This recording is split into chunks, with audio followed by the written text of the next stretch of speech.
And we're back after a brief break. You're watching South Texas Now. We have been talking, and I'm not picking on anybody. Our district attorney here in Nueces County is a microcosm, his case, of what is going on.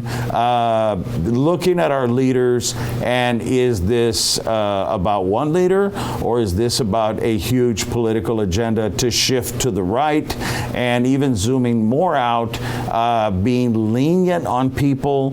Is that interfering with the agenda of mass incarceration, where big bucks, people that don't know this, you make a lot of money by keeping people in prison, starting with the prison guards, starting with materials that you make, like clothes and things in there. That's slave labor. And also, everywhere there's a Walmart in a small town, there's a prison. So with me, I've got on and back Eric. Welcome from La Cronica. 181,000 now strong, huh? Very, very strong. And we're going to go stronger. We're going to try to get to Chicago, San Antonio, Houston. That's what I'm talking about, brother. Los Angeles. I mean, it's going to be like the Alamo. New York City, right? Yeah. And our political analyst and also associate producer, Vanessa Flores. Welcome. Listen, let's start out with you, Vanessa. Now, listen, you're in college. You're seeing these things firsthand. You're not exactly going to, a small college. In fact, 75,000, right, and strong. And how many Hispanics? There's a good portion of us, but I don't think that we're the majority at all. And your experience as you've been in there as a student and being in there, do you feel sometimes, and this might be like a loaded question, but do you feel that Latinos are stereotyped or placed in a box? I definitely feel like since going to this university, I've been asked questions I've never been asked before. Such as? Such as, well, are you Mexican or really Mexican? And these questions can be quite uncomfortable. And considering I'm from Corpus Christi, which is predominantly Hispanic, it's definitely been a cultural shift and something I've had to adjust to.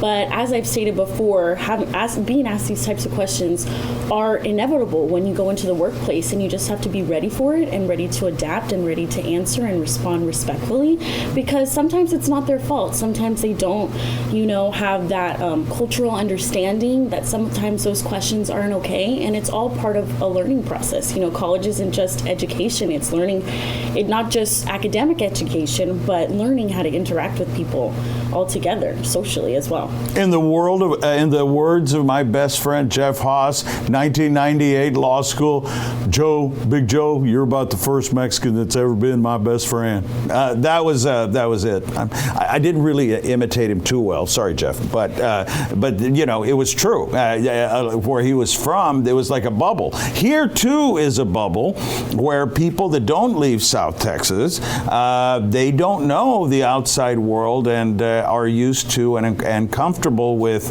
their being Latinos. But when you go out there, and in Hollywood also, tell me about your perception of the media, and then we're going to jump in with the media king here with Eric, but about how Hollywood, about how commercials and movies, how they portray Latinas. Let's start out with that, with females. Well, I'm definitely very appreciative that the Latina community is being represented in the film industry, in the media industry in general. But there is a need for more Hispanic women to come out here and show their voice. And I hope that I can inspire other young women to do so as well. Well, in what ways? Are we talking entrepreneurship, education, or all of the above? What? Well, with the rise of TikTok, I've seen many women be able to come on a platform and discuss anything from education to faith to exercise, anything that you feel is your niche or something that's very important to you and you feel comfortable talking about. Go out and express it. Go out, and even with just one viewer that you can impact or say something that they'll take forever, that's all that matters. Just one life that you can change with one word, one sentence, or a phrase. Well, I appreciate that. Eric, Cronica, your response to the phenomenon of we're 40 million and growing, and to the right-wing extremists, the ones that aren't documented, we're probably 100 million, okay? Whatever. But the truth of the matter is, demographically and seriously, we're at least 40 million and growing. Our market share of what we buy, what we do. So with your fans, and it's a growing base, what do you see? I mean, you're getting the raw from them. You're getting the feedback that's unfiltered, brother. Well, you got to be proud of who you are, okay? You have to have, in California, you see that pride, the brown pride, right? And so Texas is a little bit behind on that as of right now. But me personally, since we're moving such at a high rate of speed when it comes to progressive and social issues, such as what's happening in Texas A&M, College Station. Gig 'em! You have to be very proud of who you are, and you respond by saying, yeah, I'm a full-blooded Mexican. Yeah, I'm a spit. Yeah, I wouldn't go that far, but I'm the Hispanic Titanic. Okay. Yeah, I thought everybody dropped their popcorn and pickle, and they're already gonna go crazy. But I see what you're saying. Yeah, so you have to be proud of who you are. My mother was from California. She's from Santa Ana, California, and she showed me that Chicana or Chicano movement. Ideological points of views of where, she was very, very proud of where she came from. And I looked at my mother as a role model of Latino women. Well, like my wife says, it can be a loaded, almost insulting thing if you use Mexican in the wrong context. You Mexicans or Mexicans or whatever. They forget we're Mexican American or Puerto Rican American or Dominican. We're Latinos. We're Hispanics that have roots from the Spanish world but are living here. We paid taxes. We may be 8 generations here. Well, Joe, it's arguable, right? It's a controversy, and so some may portray themselves as Hispanics. Some may look at themselves as Mexican Americans. Some people say, I'm Chicano. And then there's some people here in Corpus Christi say, no, man, we're not Chicanos. We're Tejanos. Right? So, I'm a little confused myself, right. Yeah, I tell my white and black and yellow counterparts, somebody's really gunning it out there in their car. But anyway, I tell them when we find out what we call ourselves, then we'll tell you. The jury's still out. Okay, Vanessa, when looking at it, you've had the opportunity to be in D.C., right? Okay, so what do you see? You worked for a congressman. What do you see are the political issues that really impact nationwide Hispanics? Is it immigration or is it something bigger? I think definitely immigration is an important issue that's, being targeted towards our community, creating a lot of unnecessary harassment and just overall political conflict amongst young people especially. And also I think it's an overwhelming idea that all of us are just in this political climate. It's become incredibly negative. It's become incredibly difficult to vocalize your opinion peacefully. You have debates over TikTok, you have misinformation, all these different things, and so it becomes very difficult to vocalize your political opinion or your suggestion or even have a peaceful debate.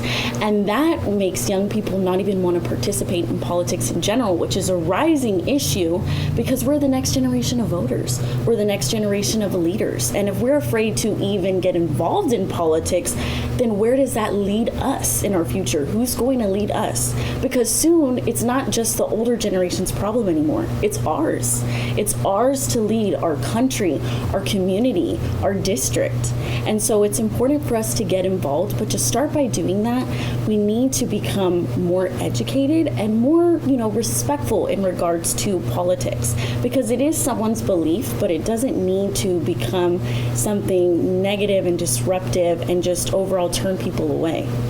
Well, it's a good point. Both of you all have a college education, and Vanessa's just starting her career. Looking back 15 years ago when you were her age, looking back, how have things changed? We've got a couple of minutes left, but as a journalist, have you seen things change, become worse?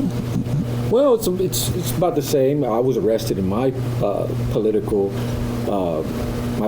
courses there at the University of Houston. I had a warrant out of Nueces County, but hey, for DWI, they came and got me in Harris County, and that's just part of the game in politics. And if you're going to get in politics, you better have a thick skin, and you better be ready to fight. Well, and a lot of people don't want leadership that is diverse. To be quite honest, they don't want things to change.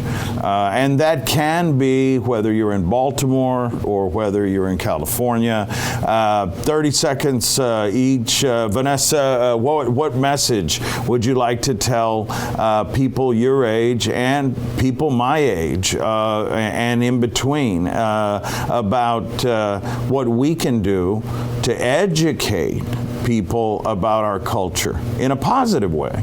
Well, recently at A&M, they offered a microaggression training, and I had never experienced something like that, and I was able to take key points away and really, adopt it into my way of thinking, and, maybe I shouldn't even think of this because it might offend someone in this way, and, it opens up your perspective of, wow, I never thought of that before. And so maybe if there was courses provided for not only Hispanics, but other minorities as well, for, an educational course to let them know like certain things that may be offensive that they're not even aware of, because a lot of it is just about awareness. It's not really ignorance, it's awareness and lack of that.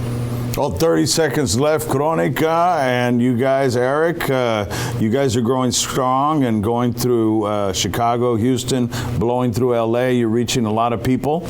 Yeah, and so just looking back at, education in whole, my perspective has changed throughout the years. And I used to believe like you have to go to college to become successful. And in today's world, I believe that, education is not the answer anymore. It's about money. And let's not be stupid. Wow. Okay. Yeah, because a lot of people are educational debt. That's a whole nother 30 minutes that we might do. I mean, we're enslaving whites, blacks, Asians, everybody, with college debt. So that's for another time. You've been listening to Vanessa Flores, our political analyst, and also listening to Eric Tunches. You got it. La Cronica. And we're out of time. But thank you guys, and God bless.